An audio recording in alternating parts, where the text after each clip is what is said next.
Alhamdulillah Rabbil Alameen, wassalatu wassalamu ala Sayyidil Mursaleen, Nabiyyina Muhammad wa ala alihi wa sahbihi ajma'in. From the favor of Allah is that Allah has sent to us a religion that we abide by, a Sharia which is complete and it doesn't leave anything out that is important for us to know, which will bring us closer to Him and bring us betterment for our dunya.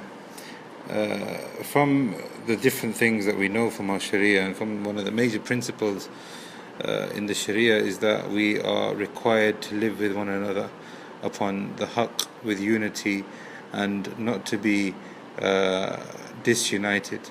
It is from our Sharia, our blessed Sharia, that we pardon one another and we seek to rectify one another. And Ramadan is an excellent chance for us to do that.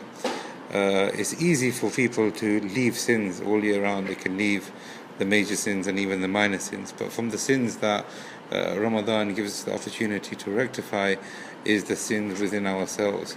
The bad thoughts, or the ghibah that results from these bad thoughts, the way we perceive other people, the way we look at other people, the way we look at other cultures and communities, and how sometimes people may think that they're better than them.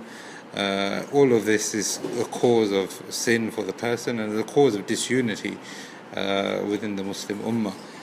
In fact, the Muslim Ummah is an Ummah that should be united, and the Sharia encourages this, or obligates it even. And from the ways that we can get this is that if we remain pardoning upon each other, forgiving, and always looking for excuses for one another.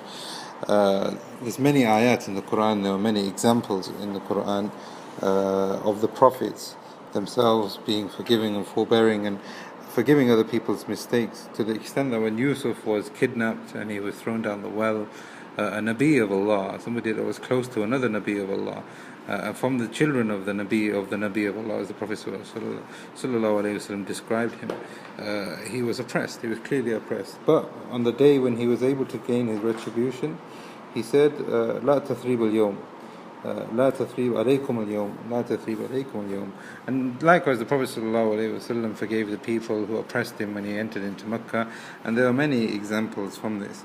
All of this indicates that the Sharia is a Sharia that instills unity and overlooking of mistakes of one another.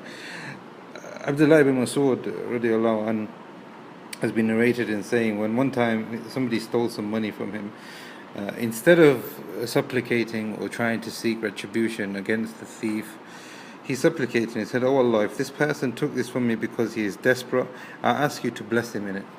And if this person took it because he fell into sin, I ask you to make this his last sin ever."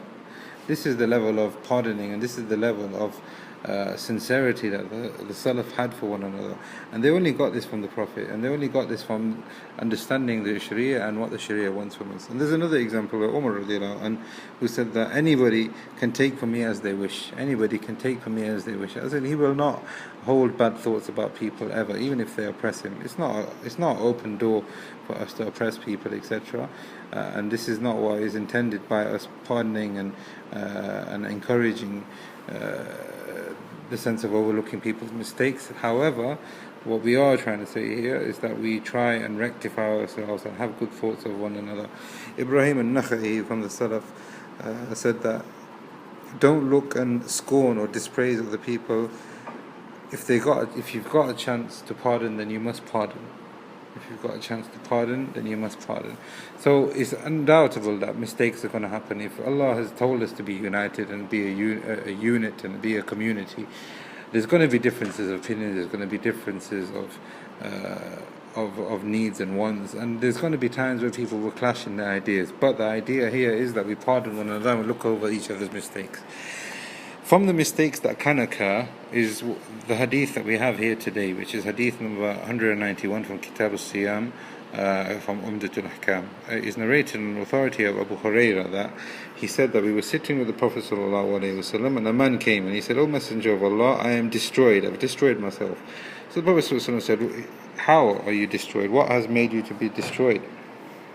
So the man replied by saying, "I went into my wife whilst I was fasting." In another narration, "I went to my wife during the day in Ramadan." So the Prophet ﷺ said, "Can you find a slave to free?" as an expiation? Can you free a slave? So the man said, no, I'm not able to do that. So the Prophet ﷺ asked, are you able to fast 2 consecutive months as an expiation? So he's moved on to another form of expiation because he wasn't able to do the first one. So the man said no.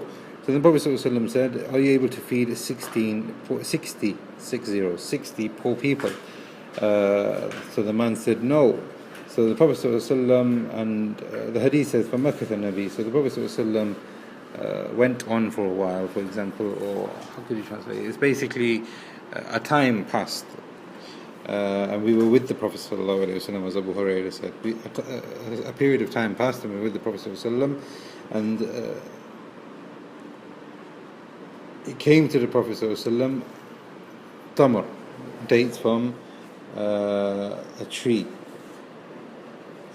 So the Prophet ﷺ remembered the question on the person who described himself as being destroyed, and he said, where is the questioner? Where is the person that was asking this question? So the man stood up and said, here I am, O Messenger of Allah. So the man said, the Prophet ﷺ said, here, take this and give it in sadaqah, as in feed 64 people. So the man said, there is, Messenger of Allah, there's nobody that is poorer than me. I can't find 64 people to feed. I'm the poorest in Medina. So, and he swore by Allah. So he said, for Wallahi ma bayna al-abatain. So he swore by Allah that there is nobody that is poor or more in need than I am in Medina. And the people of my family are the most poorest of the people of Medina. We're from the most poorest people of Medina, me and my family. So the Prophet ﷺ laughed and he said, give it to your family, or feed your family with it. This is a major hadith, and I think the meaning is quite clear. The fiqh behind this hadith is quite clear. However, this hadith gives us many benefits. If we can learn things from it in our aqidah, in our akhlaq, in our manhaj, in our fiqh, in our siyam, in our approach to siyam, and like what we mentioned before about the issue of pardoning and being united, and that we look over each other's mistakes and we try and rectify from what is within, and try not to fall into mistakes with one another. As for the aqidah, we here have a companion who came to the Prophet ﷺ, and Ahl Sunnah believed, and I don't think anybody from the Muslims, the general folk of the Muslims, would say that the companions were not the best of people. So this man came and he was from the companions, and we can safely say that he is from the best of people, because Allah said, radiyallahu anhum wa radu an. Allah is pleased with them all, the companions, and they are pleased with him. So this man is considered as being a companion because he lived at the time of the Prophet, believing and dying upon belief in the message of Islam. This companion came and he had mistakes. He fell into a mistake, he fell into a sin. Now here we understand that there are some people in this ummah who make excessive praise of their scholars and their pious people, and they say they are free from mistake, and they even know the mistake of other people. However, here we have a companion who fell into mistake. So it is impossible to say that there are people alive today, or even after the generation of the Prophet or the companions, that there are people that came after them that are better than the companions. So this is something that we believe in, is from our aqidah. So it is impossible for us to believe that there are people alive today who are sinless, or people are alive today who don't fall into mistake. Connected to this issue, the companion fell into a mistake, but the Prophet ﷺ didn't rebuke him. I mean, it's a major sin, and this sin, if you look at the kafara of this sin, it is very similar to the kafara of killing a person, or zihar, which is a form of divorce that they used to do in the time of Jahiliyyah. If you kill a person by accident, or even by accident, you need to free a slave, and you need to pay the blood money. And if you're not able to pay the blood money, you fast for 2 consecutive months, exactly like what we have in this hadith. So we can see the severity of the sin, and some of the scholars like Imam al-Dhahabi and others put this as one of their major sins. So here we have a major sin, but the Prophet ﷺ didn't rebuke him, rather he gave him nasiha in a nice way, and he talked to him mildly, and this kept the man within the jalsa. He kept